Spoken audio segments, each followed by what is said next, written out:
Danielle. Danielle currently works at Brigham and Women's Hospital as a patient care associate, a PCA, in the float pool department. She has been at the Brigham since 2009 in various departments, working her way up to where she is now with an overall goal of becoming a registered nurse. Danielle absolutely loves being a PCA in the float pool because she is exposed to various specialties, whether that may be working on the neuro ICU unit or the emergency department. Danielle believes that being a PCA or simply working in a hospital is extremely important while being in nursing school because it helps you to understand what's being taught in school versus what is reality. She remembers her first day of clinical and that she was petrified of entering a patient's room. Being a PCA has helped her gain confidence with her skills. All right, so welcome again, Danielle, and please tell us your story. Thank you. Hi, everybody. First, sorry, that was an email. First, I would like to say thank you for having me. I appreciate the opportunity because I wish I had this starting out, nursing school. Just, get some feedback and talk to somebody about, the correct steps in order to, whether you want to be a nurse, whatever you want to do in healthcare, just to have some guidance because it's not easy. I started at Brigham 2009. I've been there for a while. I love the Brigham. I absolutely love the Brigham. I started there an outpatient clinic. It was for Center for Chest Disease, and I was a medical assistant there, temp medical assistant. Then I did security for almost 5 years, and I did not like it at all. It was just a step to get back into the hospital, and now I'm a PCA. I love being a PCA. So basically it's like your own mini nurse type of thing, I would say. You practice your skills a lot. You take vital signs. You help assist boosting the patient with the nurse. You walk the patients around who just had surgery, post-surgery. So many things, like there's so many things that you can do. And like I said, what Gregory had mentioned, I remember my first day of clinical and I was petrified walking into the room. I didn't know how to talk to the patient. Just like now, like my voice was cracking, I was nervous, but but you get over that. You get over that fear because it's like you have to look at the patient. I look at patients as a family member. Like, how would I want my family member to be treated? So over time you gain confidence in your skills, especially in your skills, and you kind of like a step ahead compared to everybody else who's in clinical who doesn't work in healthcare field. So that's a plus as well. And it really connects the dots. Like reading about it in the books is not how it is in reality. I can't emphasize that enough. What you see in the books is completely different. That's just the foundation for you guys until you actually get into the field. So if you guys have any questions, just let me know.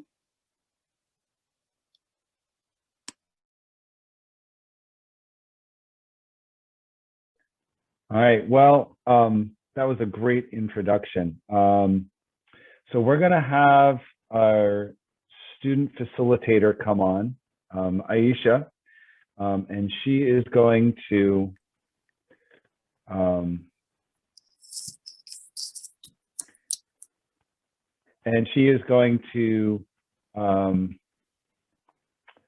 actually, Aisha, maybe we can ask you to pick the first question. Would you do that for us?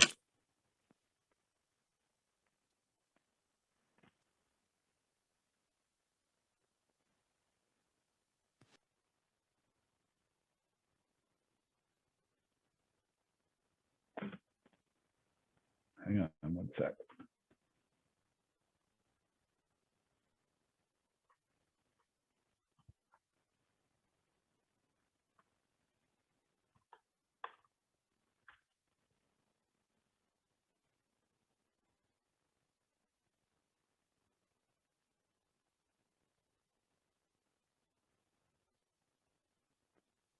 Oh, our Aisha got kicked off and she's just rejoining. So let's give her a second. And for the rest of the health profession students,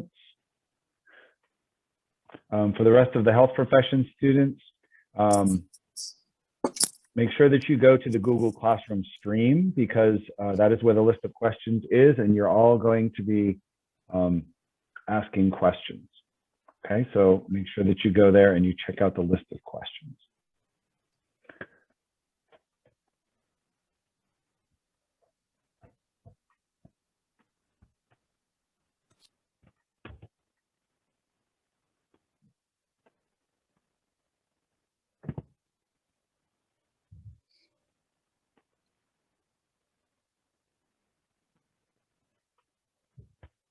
our host is having trouble getting back in. Can you guys hear me? Yes, we can. My bad. Sorry. The first person who's gonna start off asking a question is Claudia.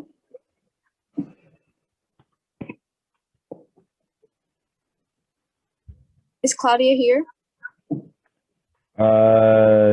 No. Why don't you go ahead and read the first question? Okay. How much does it cost for your nursing school? For my nursing, well, it depends where you go. I go to Labouré. Labouré is a private school. It's wherever you go, it's pretty expensive because it's healthcare. So I would prefer to. I personally started out at Bunker Hill with my prerequisites and then transferred in. I personally think that's a cheaper way to do it, starting out that way. But whatever you decide, whether you want to go to a private or not. But my school is pretty pretty expensive.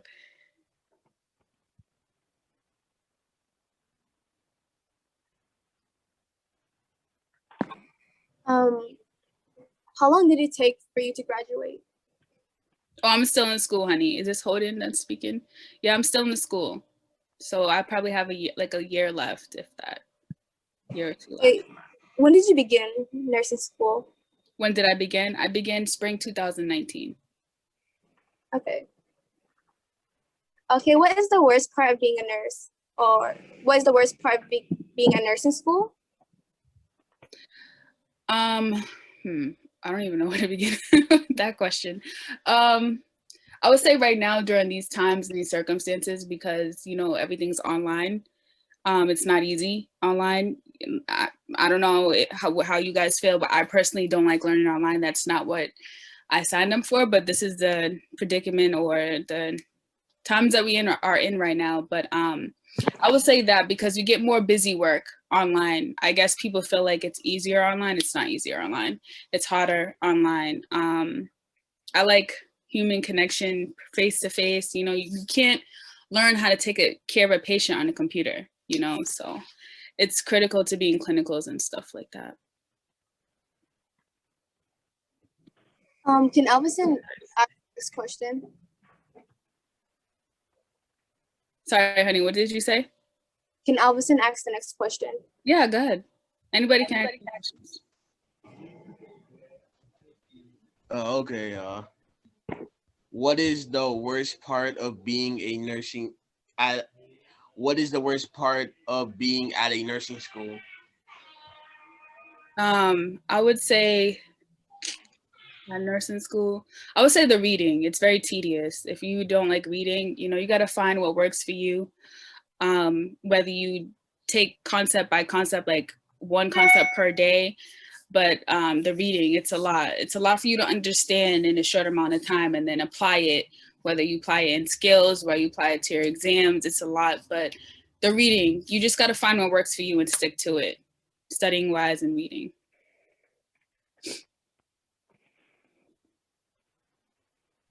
Nailani, can you ask the next question?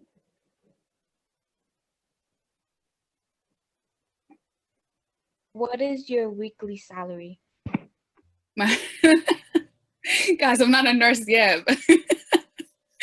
I knew they were going to ask about money, right? I like that question. When that time comes, hopefully, I get to talk to you guys again and I can estimate a ballpark it, but I'm not a nurse yet. But I'm pretty sure like when you at Brigham per se, from what I heard, you start at 35 an hour if you work nights, quote unquote. But I'm not sure how that is now. But when you enter the field, whether it's nursing or you want to go on and be an NP, there's money there to be made, but I personally obviously just don't do it for the money because you can get burnt out quick. That's not a field that you just want to be in for the money, but I'm not a nurse yet. Soon to be. Yes, NP is a nurse practitioner. That's my overall goal, is to be a nurse practitioner. Sansi, can you ask the next?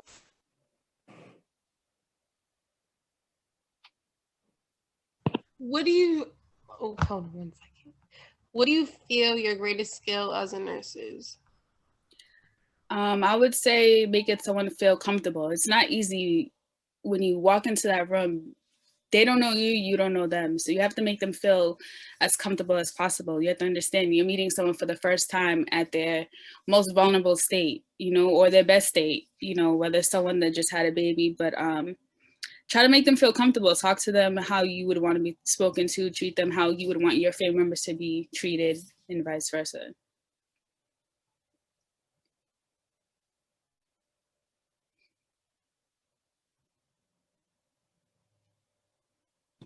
Can Aileen ask the next question? What do you like most or less about your Sorry, honey, I couldn't hear you. What did you say? What do you like most or less about your career? What I like most, I like meeting the patients. I like going, like float pool to me is the best department. To me is the best department to be in because you go everywhere. You can come in, I work 3 12-hour shifts. So that means I work full time in 3 days. I like it that way. I have a longer weekend per se, but you come in every night, you're somewhere different. Like Gregory introduced me as you can work in neuro, then the next night you can work in emergency department, so you see a lot. And that's what I mean that it applies and connects to dots with school, because in school they'll teach you, for instance, they'll try to teach you how to put in a Foley. I've seen that 1,000 times, so it's second nature to me compared to somebody who doesn't work in the hospital, seeing that for the first time in clinicals or a skills lab. So the least, I would say, I don't know what the least would be. The hours. Working overnight is not easy. The schedule is better because there's no traffic, free parking, and all that other stuff. But the hours, when it's 4 o'clock in the morning, that's my,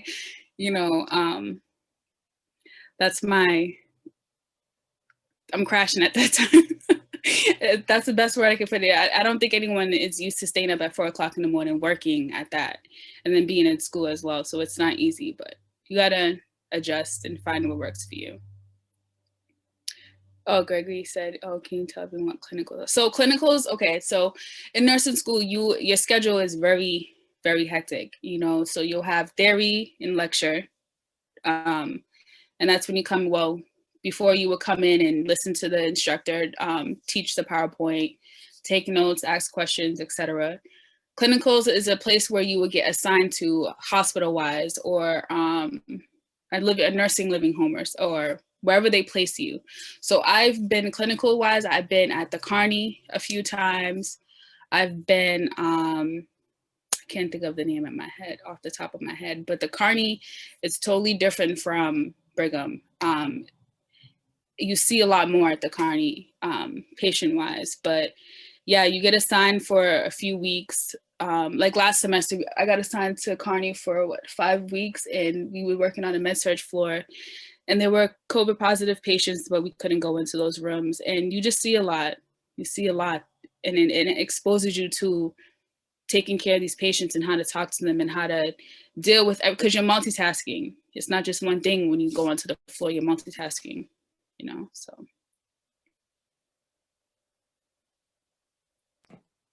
Dominguez, can you ask the next question?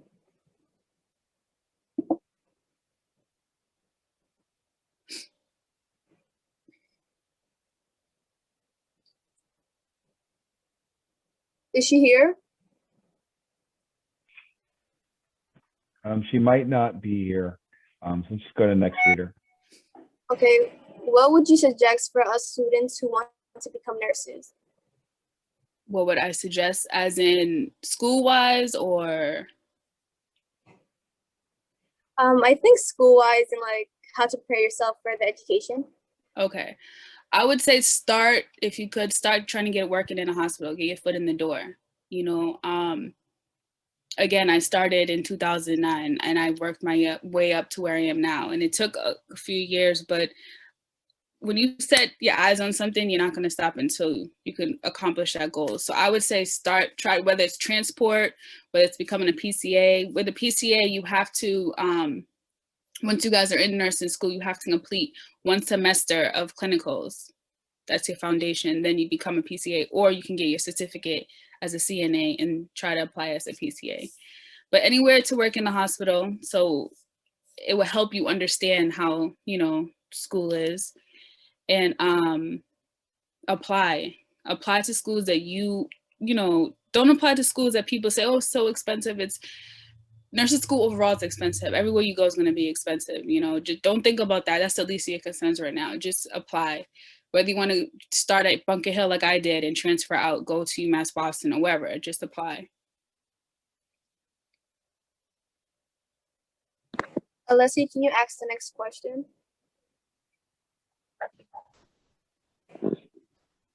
How was it like when you were in school? How is it like? It's hard. I can't sugarcoat it. It's hard. You have to find, I feel like I knew how to study before entering nursing school, and I had to start from scratch every semester because every instructor is different how they teach. So you have to find what is your niche, whether you go to class or you're in class, you're taking notes while they're, you know, talking during lecture on the computer, or you handwrite them. Whether you draw diagrams, you have to find what your niche is and stick to it. Don't change it because whether someone else is scoring high in exams and they're doing something different, you got to stick to what you're doing, because you can get lost in that, trying to figure out what is your niche and how to score well on exams, you know? So I think that's the biggest thing. Find what works for you and stick to it.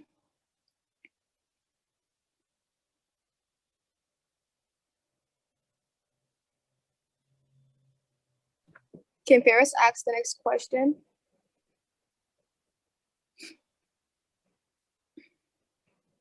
All right.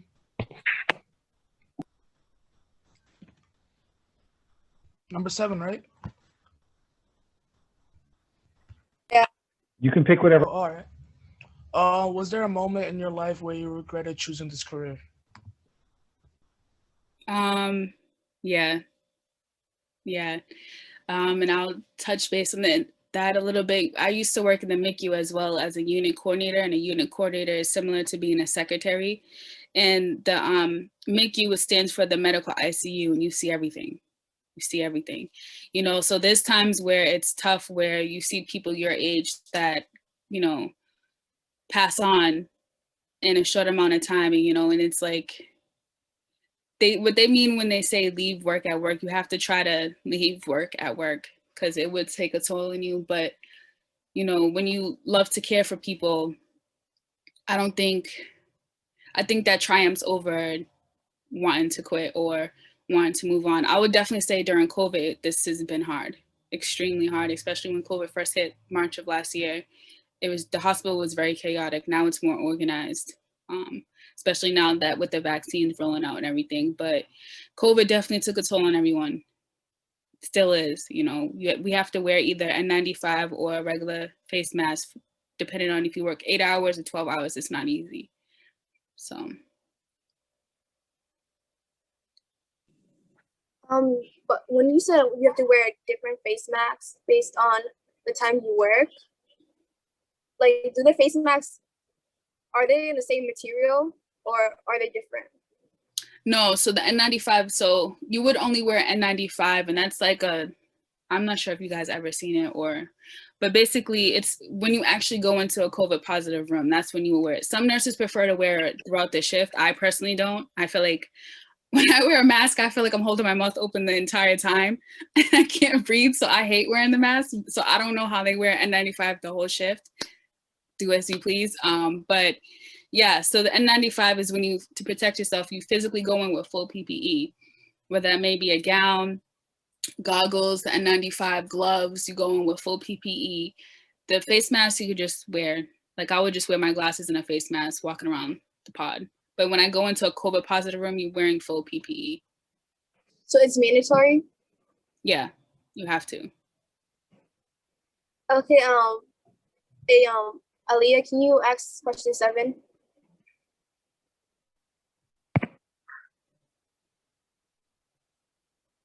Is Aliyah here? Yeah. Was there any time you felt like you would give up? Yeah, I would say when COVID, it was a whole, like both of my worlds changed in a matter of a few days, whether it was school, whether it was work, like we had to adjust to learning online within a couple of days. And then with work, there wasn't anything, nothing was set up for us to prepare for this. It was just, what happened. But like I said, it's more organized, and I definitely feel more safe. Every time when we go into work, we have to like fill out this form to make sure we don't have any symptoms. And then we show it to someone at the door. We automatically put hand sanitizer on and then put on our face masks throughout the whole shift. So yeah, I would say COVID's tough, but it's getting better for the most part.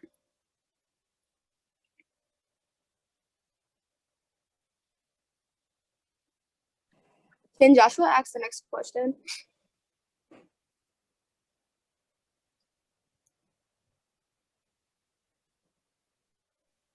Whatever question you want.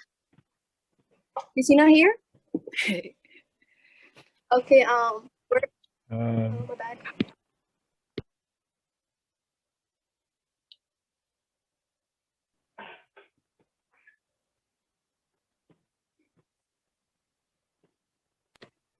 We can go to the next question. I'm just gonna read the question by myself, okay? Were there any opportunities that you rejected that could have been useful now? I would say definitely going to a different school. Right now I'm in the process of applying to UMass Boston. So with Labouré, how they do it, so you apply, if you get into the nursing program, they have a bridge program or the 2+2, I should say. So you do your ADN, which is your associate degree in nursing first, and then you go for your BSN. I feel like that takes longer.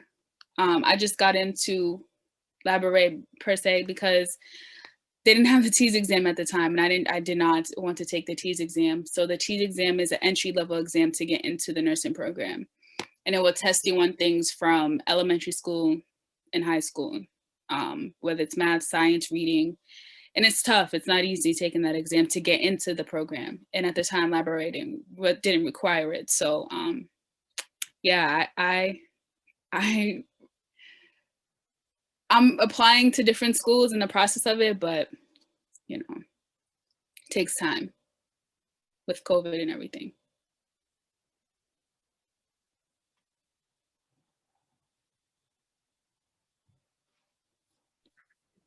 Can Jalissa ask the next question?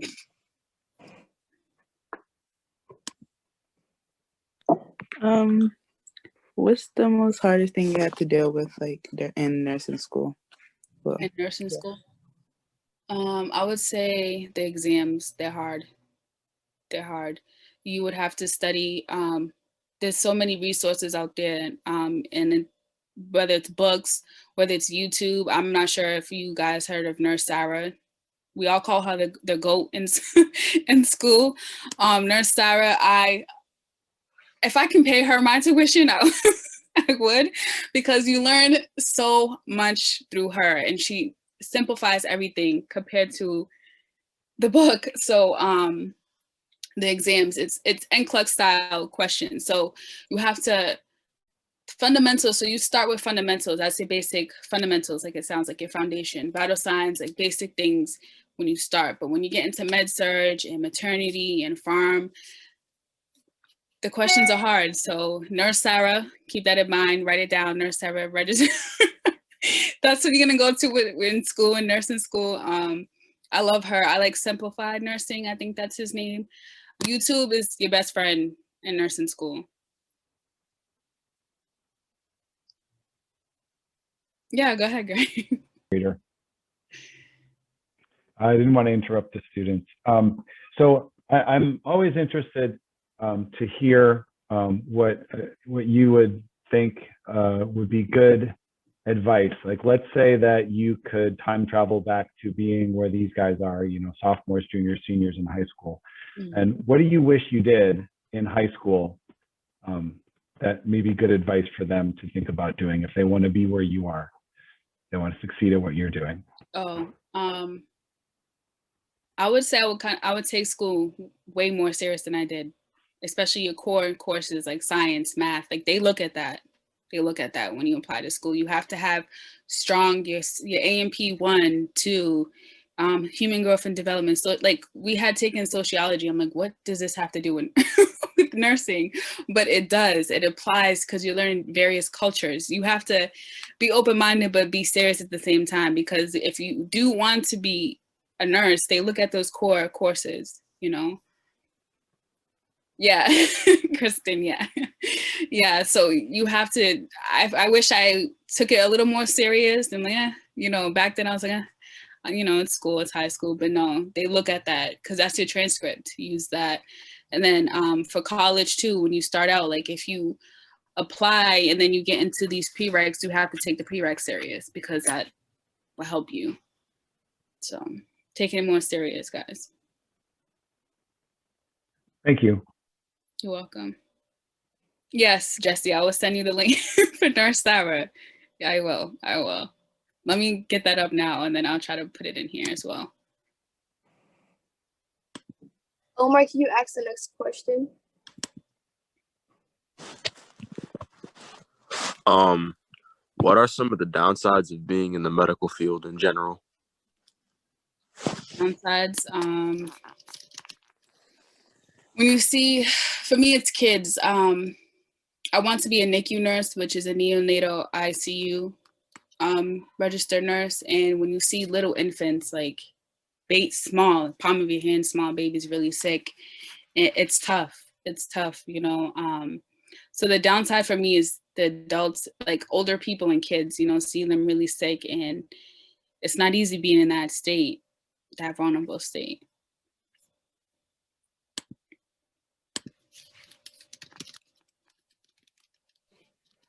Kevin, can you ask the next question?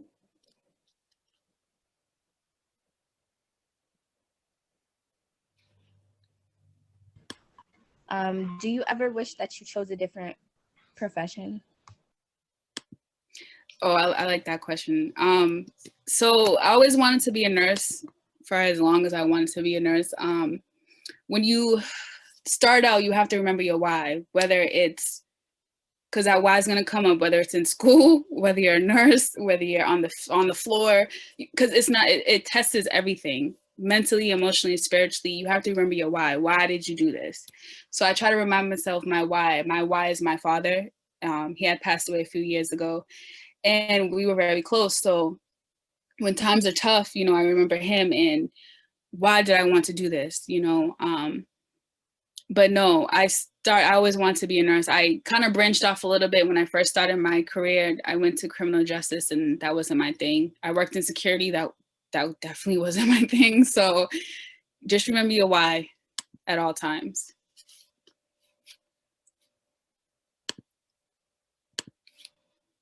I posted the link for Nurse Sarah if anybody in the chat, if anybody wants it. Nailani, can you ask the next question?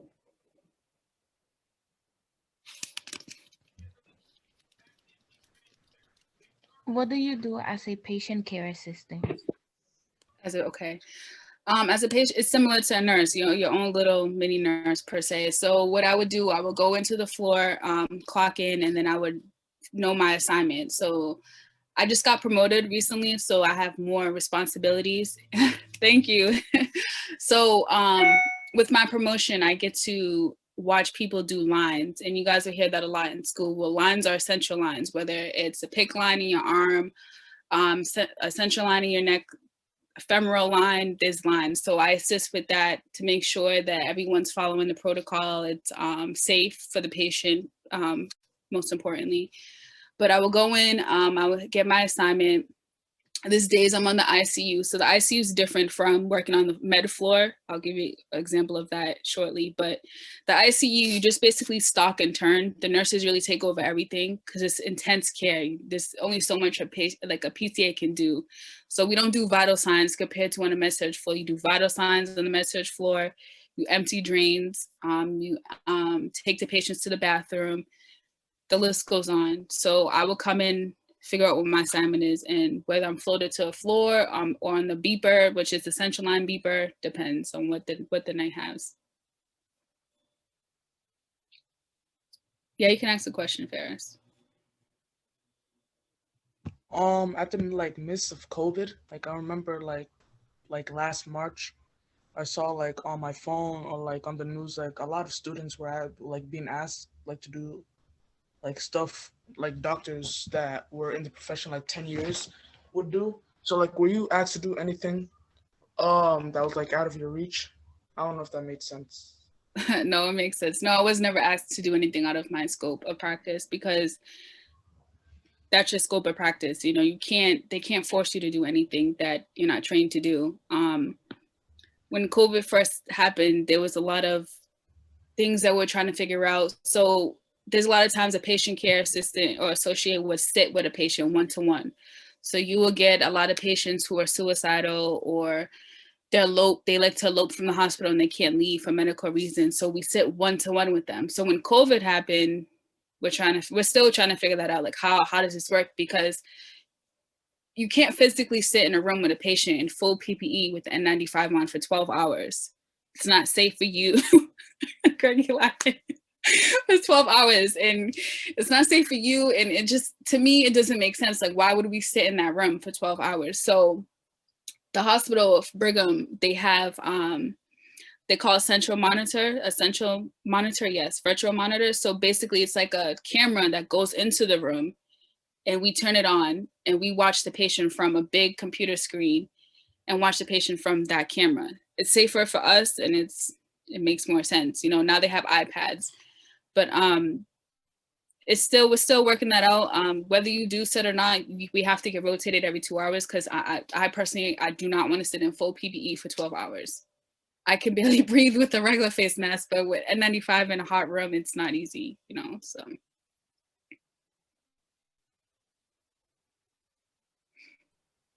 Carleni, can you ask the next question?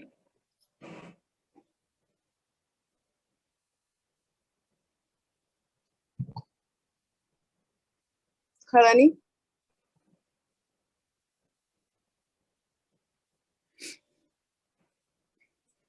Okay, I'll just ask the question myself. Since the coronavirus happened, have you ever wished you had a different job? Oh yeah. Yeah, I wish I was working from home, you know.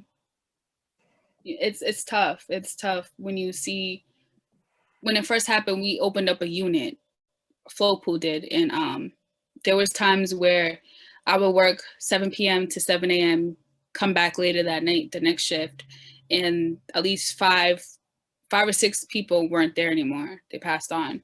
So it was tough dealing with that. And it was all new. Everything was new, you know.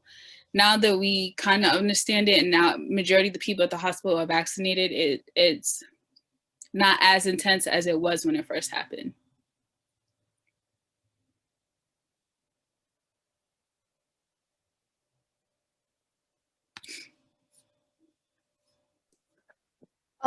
What motivated you to become a nurse? What motivated me? My dad. I was a daddy's girl. I still believe I am. My dad, when he passed on, you know, and the nurse that was speaking to my family, I'm never gonna forget her and how comfortable she made us feel. And I was like, you know, I wish I can do that to a family member. And I was young when he passed away. I was probably 12 at the time. So that is what motivated me to become a nurse. It doesn't have to be someone passing on. It can just be you have a passion for taking care of people. You love science, you love the human body. Whatever your why is, that's your why. Own your why and stick with it. Because that will get you further in your career when times are tough.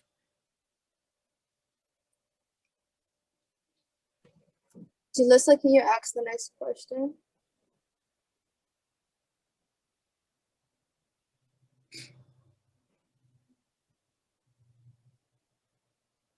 Jalissa?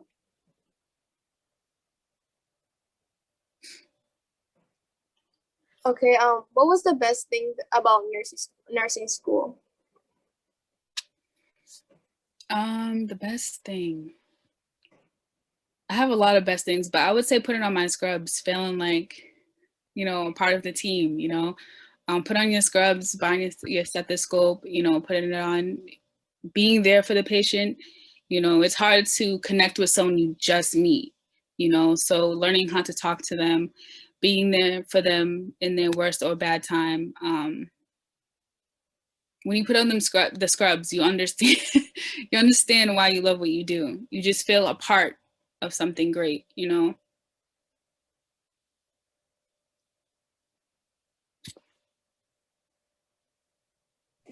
What was the hardest thing that you have to deal with? In nursing school? I think being a nurse in general. Well, I'm still in nursing school, but yeah, the hardest thing, I would say the hours, whether you want to work night shift or day shifts. So at Brigham, they have different shifts, I think 4, maybe 3 max, but I work 7 p.m. to 7 a.m. and it's hard. It's hard, you know. I don't think the average person stays up at 4 or 5 o'clock in the morning, and that's when I start crashing. So that's when a lot of water and a lot of coffee, you know, is on standby. But that's the hardest part, is the hours, you know. And then when you have your days off, it's like you feel like you live in 2 lives, you know. You're a regular person, you get up at 8 o'clock or whatever time you get up in the morning, and then you have to adjust to taking a little nap, you know, in between shifts. So I work tonight, 7 p.m. to 7 a.m., then go back in tomorrow, take a nap. It's not easy. It's not easy, but if you love what you do, that stuff doesn't matter.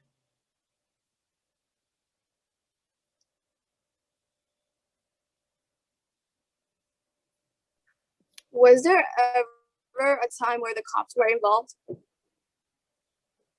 The cops were involved. I wouldn't say cops.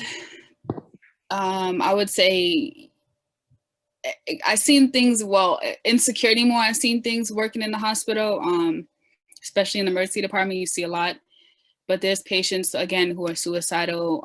They get patients who come from jail or prison and they have a detailed. So yeah, and the nurse has to work with both the officer who's sitting with them and then the patient, obviously. But that's the only time you'll see like the cops or security being involved.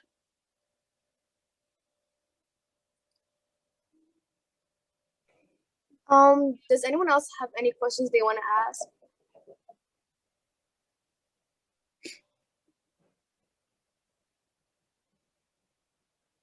Feel free to come off of mute. Sorry, can you repeat that? And I was asking if anyone else had any questions. Oh.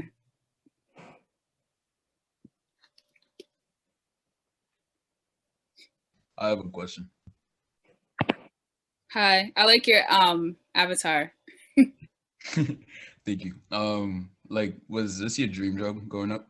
Yeah, yes, definitely. Oh, anyone who knows me, Danielle, they're like, oh, Danielle's gonna be a nurse. Danielle wants that. Yeah, that's my dream job. Like, I don't see myself doing anything else, you know. I definitely want to, so with nursing, you don't have to be I think people don't understand that. You don't have to be a bedside nurse. A bedside nurse is working on the floor. You don't have to do that. You can start, that's a good start, a good foundation, but you don't have to be a bedside nurse forever. Again, I mentioned you can become a nurse practitioner. You can, I know a lot of girls who want to do injections on the side, or they want to be a clinical instructor or a regular instructor. There's so many avenues, so many opportunities. You don't just have to do bedside nursing. What was the longest surgery that you witnessed? The longest surgery. I seen someone that had to get a wound packed in their leg.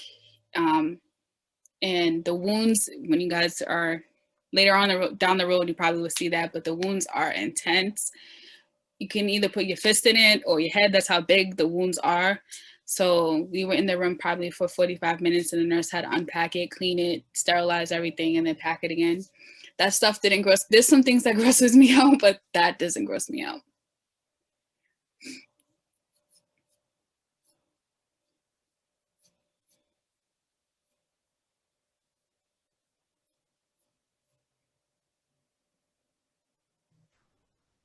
So if anyone else doesn't have any questions, it's my turn to summarize all the important things you said during your speech.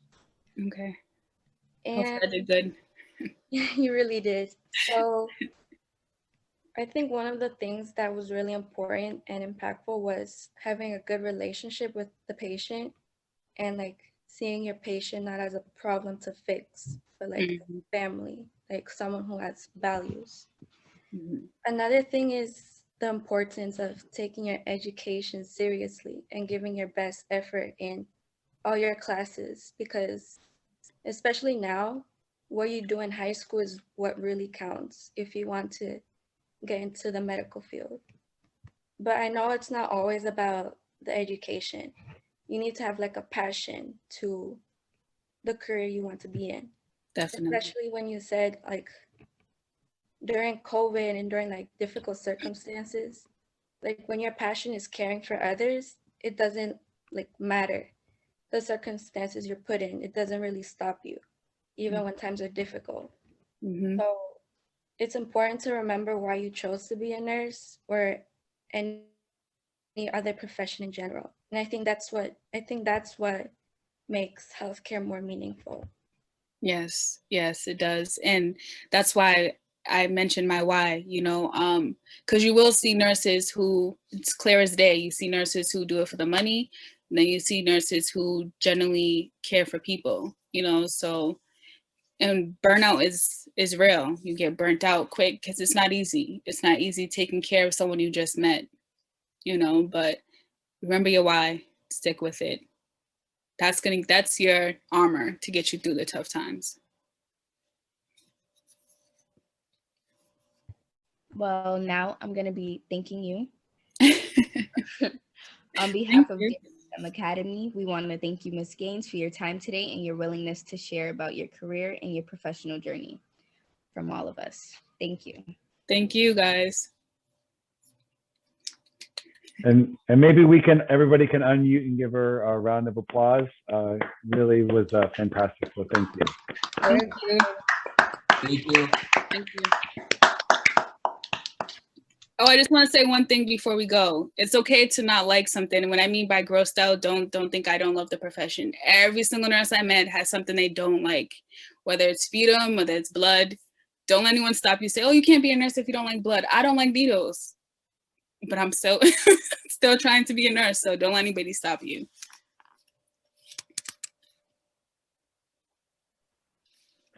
So we want to thank everybody for coming, and it's about 2